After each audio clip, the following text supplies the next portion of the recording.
Chapter 1. The Addiction of Power. Pleasure hit me the instant Dane's ash met my ink. Sharp and electric, making me gasp mid-weave as the first creature lunged from the chaos pocket's edge. Wolf thing. Too many legs, joints bending wrong directions. Reality slid off its body like oil on water. Flesh never quite solid. Human teeth in a canine jaw. I snapped my threads forward and caught it mid-leap, weaving a net that tightened with vicious precision. The creature screamed. Not animal, not human. Something between. Then our magic intersected again, and the pleasure doubled. My back arched. Threads tightened reflexively, crushing the wolf thing's ribs with audible cracks. The sensation was sharp and perfect and overwhelming, making my fingers shake and my breath catch. I barely noticed the chaos pocket writhing like a wound in the world, 20 feet across at most, barely larger than a merchant's wagon, but even small corruption spreads if left unchecked. The air around it shimmered with heat that had nothing to do with temperature. Reality itself fevered and sick, warping the afternoon sunlight into colors that shouldn't exist. Purple bleeding into sounds. Green that tasted like copper. The edges of the corruption pulsed with wet, organic rhythm, expanding and contracting like something breathing. We stood in what used to be a wheat field. The crops within 10 feet of the pocket had transformed overnight. The stalks twisted into crystalline formations that chimed in wind that wasn't blowing. Grain heads sprouting teeth and eyes that tracked our movement with disturbing awareness. Beyond the corruption zone, untouched wheat swayed golden and ordinary, mocking the nightmare growing in its heart. In the distance, the farmer's cottage sat shuttered and abandoned. Smart man. He'd sent the emergency signal and fled, 3 weeks since Silvrath. 3 weeks of constant deployment, our channels carved wider with each casting, expanded and hungry, and never quite satisfied. This pocket was routine work, 20 feet across, maybe less. Standard containment protocol said 2 hours maximum. We should have it done in 1. Dane circled left, culmination held low and ready. Silver light already gathering along the blade's edge. He was massive in the afternoon sun, 6'2" of solid muscle packed onto a frame built for war. Shoulders broad enough to block doorways. Arms thick with the kind of strength that came from years of wielding a greatsword in actual combat. His uniform strained across his chest and biceps, tailored but never quite adequate for the sheer bulk of him. Where most cleavers were lean and quick, Dane was a fortress. Immovable. Overwhelming. The silver spreading through his system made him look like a statue coming to life. Metallic sheen crept across his forearms in intricate patterns, caught the light with each movement. His crystalline eyes, gold and silver, inhuman and striking, tracked the pocket's boundaries with tactical precision, mapping weak points I couldn't see. The greatsword's weight should have slowed him. Instead, he moved like the weapon was part of his body, each step calculated despite the bulk. Anchor point, He said, short, clipped, combat voice. I extended my hands. Black oil seeped from my fingertips, pooling in my palms before transforming mid-air into rainbow threads. The ink felt eager today. Hungry. I wove it toward the first position Dane indicated, threads spinning between my fingers like I was playing cat's cradle with chaos itself. Another creature lunged from the pocket's corruption before my anchor settled. This one was worse. Human woman's torso twisted into bird wings that beat at wrong angles, each flap accompanied by wet snapping sounds. Wolf's head where her own should have been, jaw working soundlessly. Lion's legs that ended in talons, hooves, claws. All three simultaneously. The parts didn't fit. Couldn't fit. They writhed against each other, flesh rippling and reforming, the creature flapping and jiggling in obvious agony as reality tried to decide what it was supposed to be. I snapped my threads forward and caught it mid-lunge, weaving a net that tightened with vicious precision. The creature screamed. Not animal, not human, not any single thing. Every throat it possessed crying out at once. Then Dane's ash met my ink and pleasure hit like lightning. I gasped. Couldn't help it.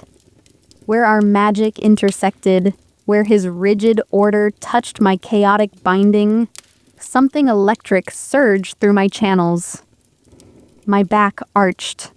Threads tightened reflexively, crushing the chimera's borrowed ribs with audible cracks. The sensation was sharp and perfect and overwhelming, making my fingers shake and my breath catch. 3 weeks of fighting together, 3 weeks of expanded channels and constant casting. Our systems were hungry, addicted, and touching made us both feel transcendent. More creatures stumbled from the pocket. 5, maybe 6. Still forming, mutations settling into permanent horror. One wore the tattered remains of human clothing. A merchant's vest, buttons missing. I should have hesitated, should have recognized what it used to be. Instead, I cast. Threads punched through flesh like bodkin arrows. Black oil transforming to rainbow light mid-strike. My power far exceeded what the threat required. I knew it. Didn't care. The creatures died beautifully, bodies unraveling where my magic touched them, and the sensation of their dissolution sang through my veins like the best wine I'd ever tasted. Dane's severance cut followed. He pivoted, drove his blade through the nearest creature's center mass, and silver fire exploded outward in a horizontal slash. His cleaving magic and my binding intersected again, and I actually moaned. Couldn't stop the sound. My knees weakened. 4 more incoming, Dane said. His voice was rough, ragged at the edges. northeast quadrant. I turned. Wove before conscious thought. My hands moved in complex patterns, creating a binding net I absolutely didn't need. Elaborate geometric structures when simple threads would suffice. The weaving felt too good to stop. Each intersection of chaos and form, each knot settling into place, sent pleasure racing through my system in cascading waves. Dane charged. Channeled excess ash through culmination until the great sword blazed with unnecessary fire. He swept through my net with devastating efficiency, blades singing through threads and flesh simultaneously. The creatures shredded. Our combined magic painted the air in silver and rainbow brilliance, and the sensation was obscene. I heard myself making sounds low in my throat, breathless, wanting. My hands wouldn't stop weaving, creating new patterns just to feel the magic flow. Dane's crystalline eyes had dilated completely, pupils blown wide. His hands shook on culmination's grip. Binding collapse. He said suddenly. I stared at him. 5 weak creatures remained. Individual strikes could handle them easily. Binding collapse was excessive, dangerous. Required both of us to channel simultaneously, our magic merging at a single point for synchronized release. I was already weaving before the protest died. Black oil poured from my fingers in thick streams, flooding toward the creatures. I connected each one with threads that shouldn't exist, creating a network that pulsed with my heartbeat. The convergence point formed between them, a nexus where all my chaos met. Ready? I whispered. Dane moved. 3 steps, pivot, overhead strike. Culmination descended like judgment, blade meeting my convergence point with perfect precision. The release nearly dropped me. Every creature died simultaneously, existence unraveling in cascading waves. But more than that, where our magic merged completely, where cleaving and binding became something unified and transcendent, pleasure flooded my system so intensely I cried out. Loud, shameless. My vision whited out at the edges. Dane made a sound I'd never heard from him. Guttural. Almost desperate. We stood gasping in sudden silence. The creatures were gone. The field was clear. The pocket remained, weakening and empty. We could close it now with a standard reality anchor. 10 minutes of basic weaving, routine containment, mission complete. Neither of us moved toward closure. My channels burned. Ink accumulation spreading visible black marks across my hands, crawling past my elbows in intricate lacework. I should stop. Should transfer. Should do anything except what I was thinking. Ritual convergence. Dane said. The words hit like a physical blow. I remembered the last time. Silvrath's aftermath, when we'd needed to close the central vent's residual corruption. Ritual magic spiraling together in perfect rhythm, building with each rotation until the final release left us both gasping and changed. That had been necessary. This was just a pocket. A routine threat. That's excessive for this, I said. My voice came out thin, unconvincing. Yes. Silence stretched between us. The pocket pulsed, waiting. My hands trembled with suppressed need. Dane turned to face me. His expression was raw, vulnerable in ways he never allowed during mission parameters. I want to feel you, properly, not through these scattered castings. His voice dropped, rough and honest. Don't you? The admission cracked something open in my chest. Want and need and addiction spiraling together until I couldn't separate them. I should say no. Should recognize what we were doing. Should stop this before we went too far. Yes, I whispered.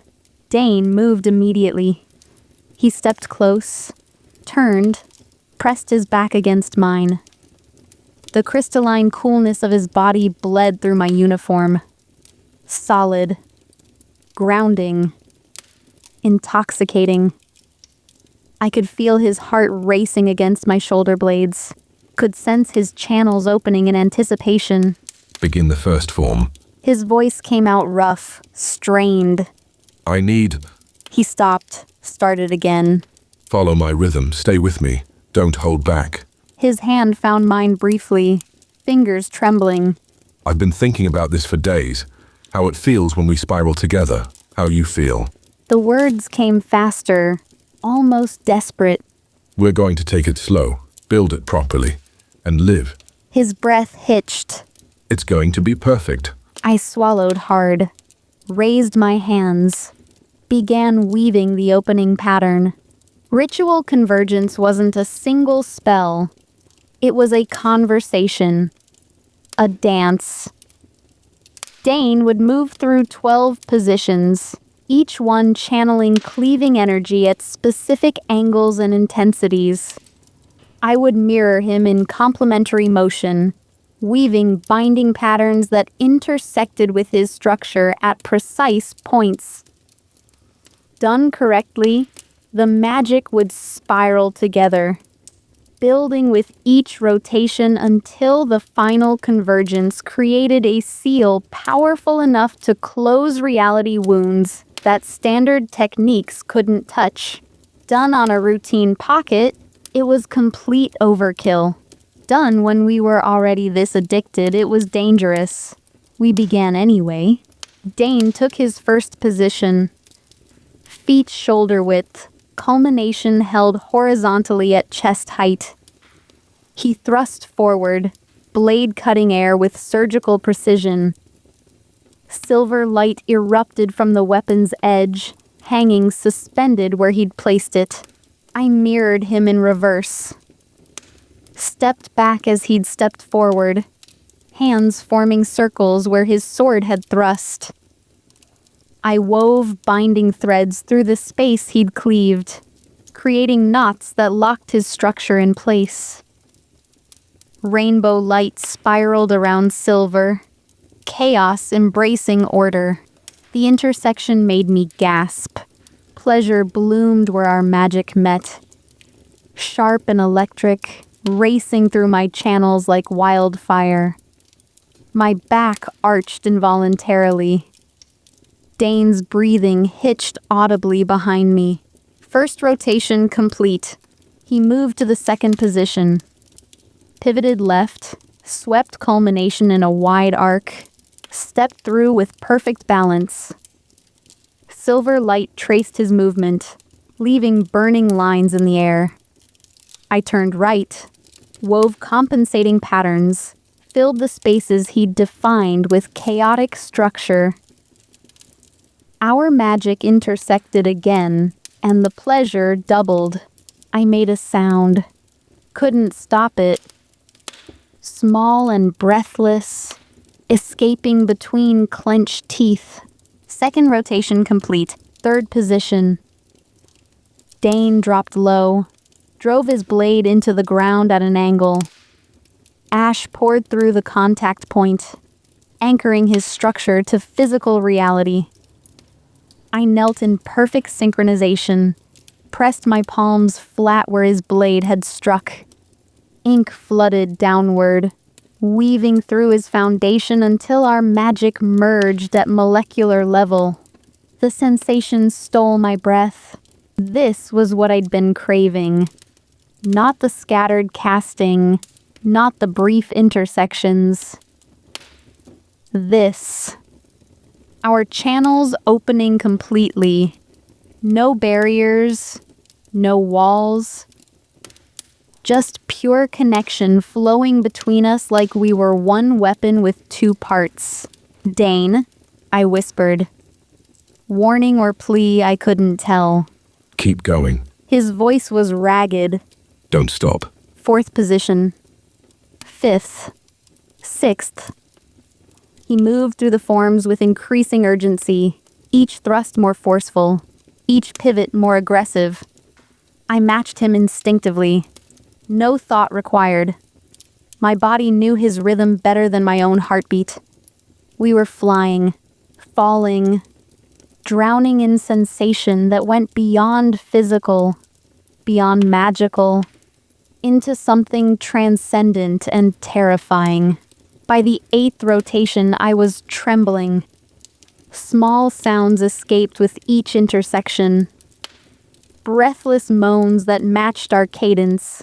matched the building pressure of magic spiraling tighter and tighter. Dane's breathing had gone harsh, desperate. I heard him making sounds that were barely human. Raw need stripped of all control. 9. 10. The weave grew larger around the pocket's core, intricate patterns glowing with impossible brilliance. Gold and black and silver and rainbow, all spiraling together into unified purpose. I couldn't think anymore. Could only move and weave and feel, my body shaking with the effort of containing this much power. 11. Dane's final position. He rose from crouch to full extension, drove culmination skyward with both hands, and released everything he'd been holding. I mirrored him, swept my hands high, gathered every thread I'd woven, and pulled. The convergence point formed above us. All our magic meeting at a single nexus, compressing together with devastating force. For one perfect instant, I felt it. Not just the spell. Him. Dane's thoughts and mine bleeding together, his need and my want becoming indistinguishable. Channels merged so completely, I couldn't tell where his ash ended and my ink began. Then everything released. The shockwave hit like physical impact. Pleasure beyond anything I'd ever experienced crashed through my system in overwhelming waves. I screamed. Couldn't help it.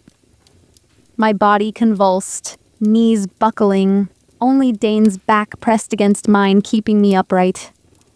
He shouted something wordless, raw and primal, and I felt his whole body shuddering with the same intensity. The pocket collapsed. Reality flooded back abrupt and absolute. Chaos sealed beneath layers of perfect synthesis. We stood gasping in sudden stillness. My legs wouldn't hold me properly. Dane's hands shook too badly to grip culmination steady, the greatsword's point scraping earth.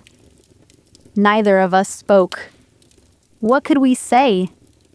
That wasn't spell casting. That was addiction fed until it consumed everything else. I tried to unclasp my fingers from their circle formation. They wouldn't move. Locked in place by residual magic. Joints refusing basic commands. Dane's cleaving structure still burned in the air around us, visible as silver lines that hadn't quite faded. Liv, His voice came out hoarse, shattered. look at your hands. I looked down. Black marks barely covered my hands in intricate lacework. The patterns were beautiful. Delicate. We overdid it because we couldn't stop. Because the magic felt too good. Because we were addicts pretending tactical necessity. His expression shuddered. Vulnerability replaced by tactical assessment faster than I could track. We should transfer. He turned finally, faced me directly. Hand clasp first. Get the immediate pressure down. I nodded. Didn't trust my voice. Dane sheathed culmination with movement still slightly uncoordinated. Reached for my hand. His palm was hot, skin feverish where it pressed against mine. Silver light flickered at the contact point, beginning the familiar exchange. The transfer should have been relief. Just pressure reduction, basic byproduct management. Instead, it felt like the spell continuing. That same electric pleasure racing through our channels, weaker, but still present. Still addictive. I watched Dane's pupils dilate again. Watched him bite his lip against sounds that wanted escape. The transfer kept flowing. Ash and ink exchanging with efficiency, our resonance made obscene. My black marks receded. His silver faded, Not enough, not nearly enough to satisfy. Dane's other hand came up to cup my face. His thumb traced my cheekbone with devastating gentleness. Liv. He whispered. Just my name. Like a prayer. Like an apology.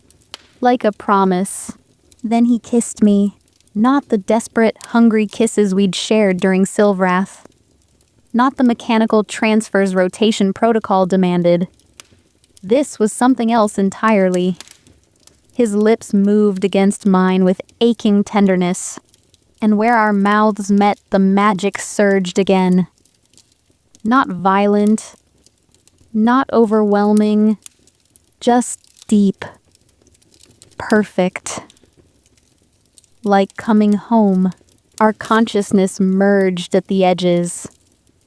I felt his exhaustion bleeding into mine, his need and want and desperate affection wrapping around my thoughts until I couldn't tell where his feelings ended and mine began.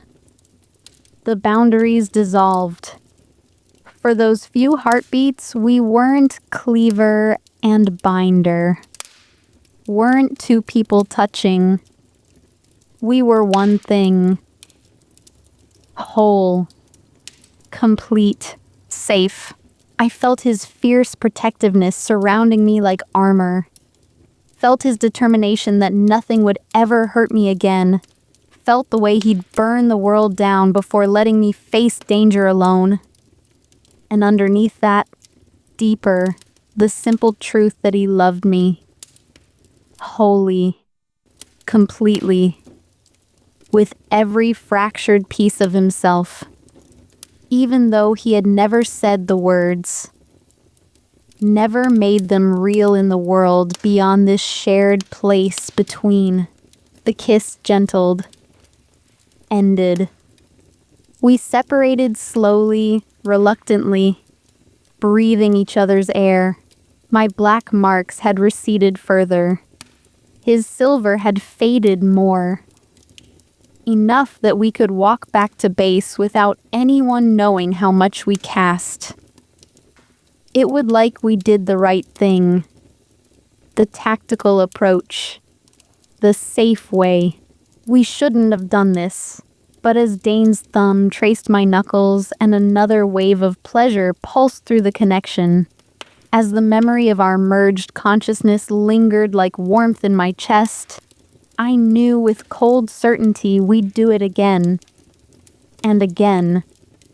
We'd find excuses, manufacture tactical necessity, chase this high until something stopped us, or until the magic consumed us both. Come on. Dane said finally. He released my hand, stepped back, put distance between us like that would help. We need to report mission complete and get proper transfer. I followed him toward the extraction point. My hands still trembled. My channels still burned with residual magic. And somewhere in the back of my mind, I was already calculating how soon we could justify casting together again. The addiction had teeth, and we'd just fed it everything it wanted.